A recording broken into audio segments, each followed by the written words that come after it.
Assalamualaikum warahmatullahi wabarakatuh. Selamat berjumpa kembali dalam program Tafsir Kabir bersama saya Maulana Fazal Muhammad Mubashir.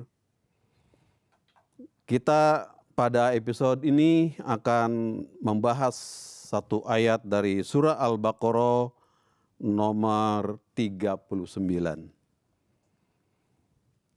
A'udzu billahi minasy syaithanir rajim. Bismillahirrahmanirrahim. Qul nahbitu minha jami'a fa imma ya'tiyannakum minni hudan faman tabi'a hudaya fala khaufun 'alaihim wala hum yahzanun.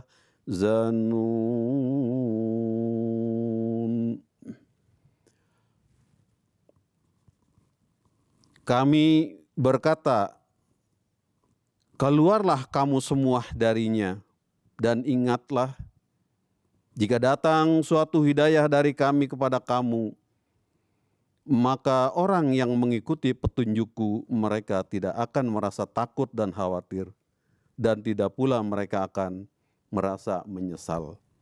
Al-Baqarah ayat 39. Di dalam ayat ini, Hadrat Muslim Maud Khalifatul Masih kedua, setiap membahas ayat selalu beliau mengawali dengan menjelaskan masalah lugat dari ayat tersebut, di mana huzur pada ayat ini menyampaikan penjelasan, yaitu pertama adalah kata imma. Imma ini terdiri dari kata in dan ma. Jadi imma, dan ini merupakan suatu syarat, dan kata ma merupakan penekanan. Jadi imma artinya apabila atau jika, itu persyaratan. Dan kemudian kata hudan, yaitu artinya petunjuk. Lalu beliau mengupas lagi ayat kata selanjutnya adalah khaufun. Khaufun ini artinya adalah rasa khawatir, rasa takut. Ada rasa khawatir. Kenapa? Karena ini berlaku untuk masa yang akan datang. Contohnya, kalau saya melakukan ini, saya khawatir akan terjadi demikian. Kalau saya belanjakan uang saya untuk beli ini dan itu, saya khawatir nanti ke depannya tidak punya apa-apa. Ini kata khaufun. Di sini jelaskan bahwa khaufun itu artinya infi'alun fin nafsi yahdutsu li tawaqqu'i ma yaridu minal makruh au yafutu minal mahbubi. Yani bahwa kata khauf ini berlaku untuk sesuatu hal di masa yang akan datang, yaitu terhadap hal sesuatu yang tidak disenangi, yang tidak diharapkan, atau sesuatu yang dia cintai akan hilang apabila ia melakukan sesuatu itu. Inilah kata khaufun yang mempengaruhi perasaan hati seseorang manusia. Lalu kata selanjutnya adalah yahzanun. Ini yahzanun ini dari kata hazana, dan merupakan kalimat di masa yang akan datang atau yang sedang berlaku, istilahnya mudhore. Jadi ini hazina lahu wa alaihi, artinya dzidun soro, yakni perasaan menyesal seseorang. Ini berlaku untuk sesuatu keadaan yang telah lalu. Contohnya, Saya dulu telah membelanjakan uang saya untuk ini dan itu. Saya menyesal sekali karena tidak ada gunanya. Saya menolong teman saya dalam hal sesuatu dulu, ternyata tidak memberikan faedah apa-apa. Saya menyesal sekali. Jadi ini kata yahzanun adalah sesuatu penyesalan yang masa lalu telah dilakukan sesuatu oleh seseorang. Ya, jadi dua kata antara khauf dan yahzanun di sini adalah berbeda. Kalau khauf adalah masa yang akan dikhawatirkan, begini dan begitu, takut terjadi, saya khawatir. Kalau hal ini sampai terjadi. Kalau yahzanun adalah saya menyesal telah melakukan ini dan itu. Nah, ini dari kalimat dua kata ini Huzur menjelaskan makna-makna dari kata-kata tersebut. Dari kata yahzanun Huzur selanjutnya menjelaskan bahwa hazina lahu alaihi, artinya ziddun sarun, ini perasaan penyesalan. Kemudian huznu al-gham, yakni mereka merasa betul-betul tidak rela. Khilafun surur, yakni suatu kata ini yang bersifat perlawanan dari rasa senang, penyesalan yang pernah dilakukan oleh seseorang. Kemudian tertulis pula Huzur menjelaskan bahwa al-khaznu al-hasilu liwaqi makruhin au fuwati mahbubin fil madhi. Yani di zaman yang lalu sesuatu hal yang tidak disenangi telah dilakukan, atau sesuatu benda yang dia sayangi sudah lepas dari tangannya sehingga ia menyesal. Saya menyesal sekali. Kenapa saya berikan ya? Kenapa saya lepas ya? Kenapa saya bantu dia ya? Ternyata merugikan semua. Ini penyesalan. Di sini diterangkan secara lughatul Arabiyah dua kata tersebut dari ayat ini oleh Hadrat Khalifatul Masih kedua.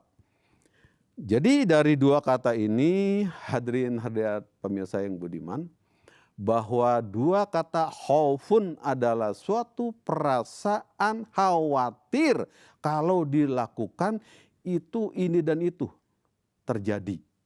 Jadi ini masa yang akan datang. Kalau yahzanun adalah penyesalan karena sudah berlaku di masa yang lalu.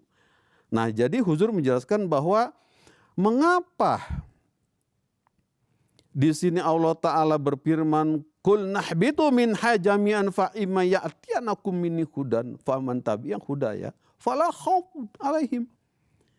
Artinya orang-orang di zaman Adam waktu itu, mereka yang menentang Adam alaihissalam dan juga orang-orang yang melawan beliau, yang mengikuti masyarakat yang berwatak iblis dan setan, yang menyadari bahwa kenapa melakukan hal tersebut, sehingga akhirnya semua mereka itu dikatakan ihbitu, pergilah, keluarlah kalian semua dari sini. Dari mana? Dari al-jannah, yaitu dari kawasan lingkungan masyarakat tamadun, masyarakat yang baik. Karena tercampur oleh watak-watak manusia iblis dan setan, akhirnya mereka kacau di sana dan disuruh pergi keluar dari tempat tersebut. Artinya dari keadaan damai akhirnya mereka terusir. Tapi Allah katakan, fa imma ya'tiyanakum, bila nanti, jika nanti minni hudan, datang suatu petunjuk hidayah dariku, faman tabi'a, barang siapa mengikuti hudaya, petunjukku itu, fala khaufun, mereka itu masa depan tidak akan merasa khawatir. Karena apa? Orang-orang yang mengikuti petunjuk Allah itu tidak akan pernah mengalami kerugian apapun juga. Jadi orang-orang yang berkorban di jalan Allah Ta'ala karena pengorbanannya mengikuti Rasulullah SAW, mengikuti Hadrat Masih Maud alaihissalam dalam bentuk banyak pengorbanan harta, waktu, dan kehormatan dan lain-lain yang kita berikan untuk jalan Allah Ta'ala, ini tidak akan menimbulkan kekhawatiran. Fala khaufun alaihim walahum yahzanun, tidak akan pula menyesal kalau mereka sudah memberikan. Nanti masa depan tidak akan mereka menyesali apa yang telah diberikannya. Jadi ini adalah keadaan pada ayat ini. Nah, itu dari kata dasar lughatul arabiyahnya. Kemudian kita masuk kepada tafsir dari ayat ini. Huzur menjelaskan bahwa di dalam ayat ini kan ada kata ihbitu. Di sini Huzur mengatakan bahwa sesungguhnya dari kata ihbitu ini, yakni keluarlah kalian semua, pergilah kalian semua dari tempat ini menggambarkan atau menjelaskan bahwa di sana itu kehidupan itu bukan hanya Adam dan istrinya yang diusir, tapi adalah masyarakat lain. Ada pengikut beliau, ada juga orang-orang yang berwatak iblis dan setan, diusir semuanya agar keluar dari kawasan kehidupan yang dahulunya tamadun itu. Ini menggambarkan ihbi itu adalah masyarakat, banyak orang di sana. Kemudian di dalam ayat ini pula dijelaskan dan dijanjikan bahwa dari keturunan Adam itu akan lahir orang-orang yang terpilih oleh Allah Ta'ala yang akan mengajak manusia kepada kebaikan-kebaikan, memberikan petunjuk kepada mereka. Itu para nabi-nabi di masa yang akan datang. Ini ayat ini menjelaskan masalah yang akan datang. Bahwa dari keturunan Adam, orang-orang soleh dan salihah akan menjadi pilihan Allah dan menjadi penuntun bagi manusia untuk ke jalan Allah Ta'ala. Dan mereka akan mengajak orang-orang ke jalan yang lurus dan benar. Dan di samping itu pula ada orang-orang yang memang berwatak tadi itu setan dan iblis yang selalu mengganggu dan menggoda manusia agar keluar daripada kebaikan-kebaikan. Kemudian Huzur menjelaskan lagi dari ayat ini dalam tafsirnya bahwa sesungguhnya ayat ini juga telah dijelaskan bahwa Adam alaihissalam telah menerima wahyu Allah Ta'ala. Itu wahyu ilham yang turun kepada Adam ini bukan hanya sampai di sana saja, tapi akan terus datang dan terus turun. Dan klimaks atau puncak daripada ilham dan wahyu Allah Ta'ala itu adalah yang turun kepada baginda Rasul Muhammad Sallallahu Alaihi Wasallam, yaitu dalam bentuk Al-Quran Karim. Inilah petunjuk yang sempurna bagi seluruh orang yang bertakwa, sebagai petunjuk hidup dunia sampai akhirat, way of life bagi semua orang. Nah, ini dijelaskan dari ayat ini bahwa Allah Ta'ala berfirman tadi bahwa nanti apabila turun petunjuk dariku, yakni firman-firman Allah Ta'ala dalam bentuk-bentuk kitab-kitab wahyu ilahi, baik itu kepada Nabi Musa, kemudian kepada Nabi Isa, dan lalu yang paling sempurna kepada Rasulullah SAW. Barang siapa orang manusia mengikuti petunjuk hidayah tersebut, mereka itu yang banyak memberikan pengorbanan di jalan Allah Ta'ala tidak akan pernah merasa khawatir di masa depan. Dan apabila mereka sudah memberikan suatu pengorbanan di jalan Allah Ta'ala pun, mereka tidak akan pernah menyesal bahwa mereka telah membuang atau memberikan, mengorbankan sesuatu untuk jalan Allah Ta'ala. Jadi ayat ini memberikan informasi bahwa apa yang Allah telah turunkan kepada Adam dalam bentuk wahyu, petunjuk, hudan kepada Adam, itu tidak sampai di situ saja, tapi akan terus berlangsung dan terus turun sampai akhirnya puncak yang terakhir dalam bentuk Al-Quran Karim adalah turun kepada junjungan kita Nabi besar Muhammad Rasulullah Sallallahu alaihi wasallam. Jadi silsilah turunnya hidayah, turunnya wahyu, turunnya ilham dari Allah Ta'ala melalui Jibril alaihissalam kepada para nabi itu akan terus berlangsung sejak mulai turun pertama kali kepada Adam alaihissalam. Jadi inilah tujuan dari awal yang sudah kita pernah bahas sebelumnya. Sehingga malaikat mengatakan, untuk apa ya Allah engkau sekarang menjadikan manusia sebagai khalifah engkau di muka bumi? Yang kami tahu manusia kan kerjanya hanya bikin keributan. Berkelahi, menumpahkan darah. Allah katakan, kami lebih tahu apa yang akan terjadi masa depan. Tujuannya adalah itu, puncaknya adalah Al-Quran ini.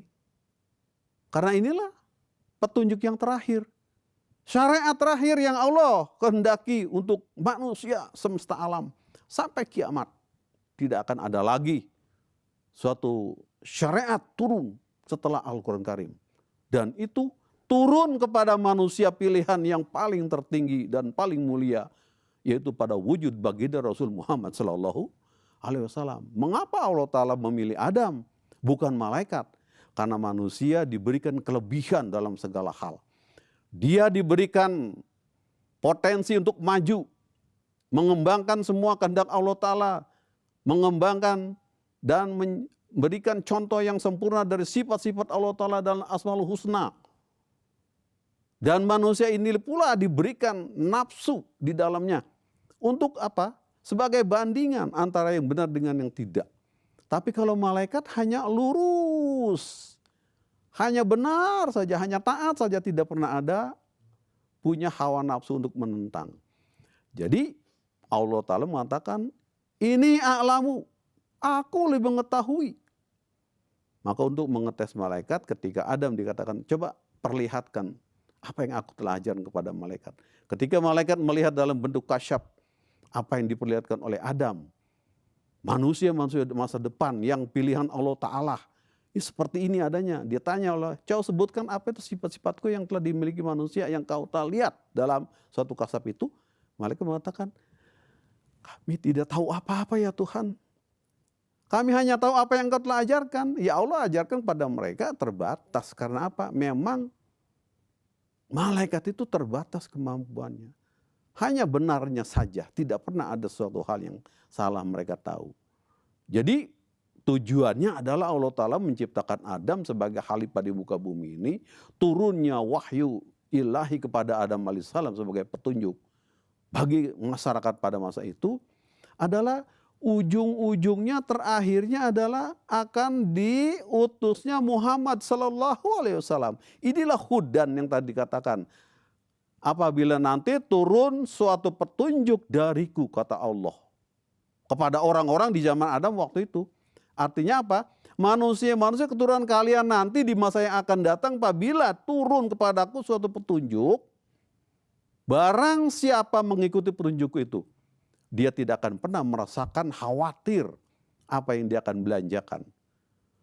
Dan mereka juga tidak akan pernah merasa menyesal telah mengeluarkan sesuatu yang telah mereka belanjakan di jalanku.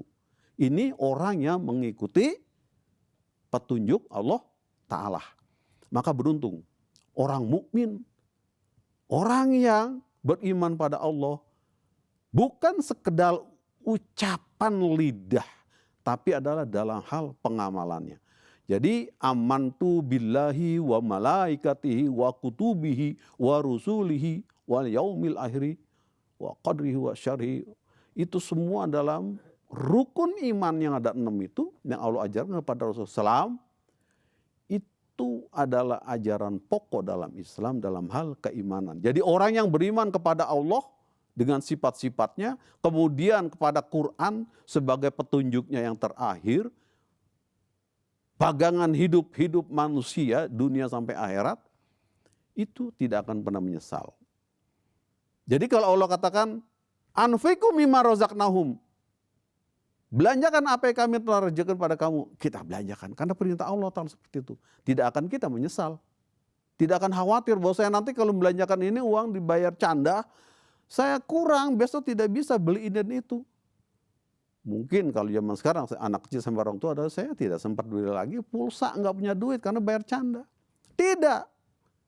Sesungguhnya pengorbanan jalan Allah Ta'ala itu tidak akan menimbulkan rasa khawatir bagi orang yang beriman. Dan juga bila dia selalu belanjakan, ya dulu saya belanjakan kemarin, ternyata saya sekarang tidak cukup. Menyesal, tidak pula. Justru orang-orang yang beriman itu akan merasakan bahagia.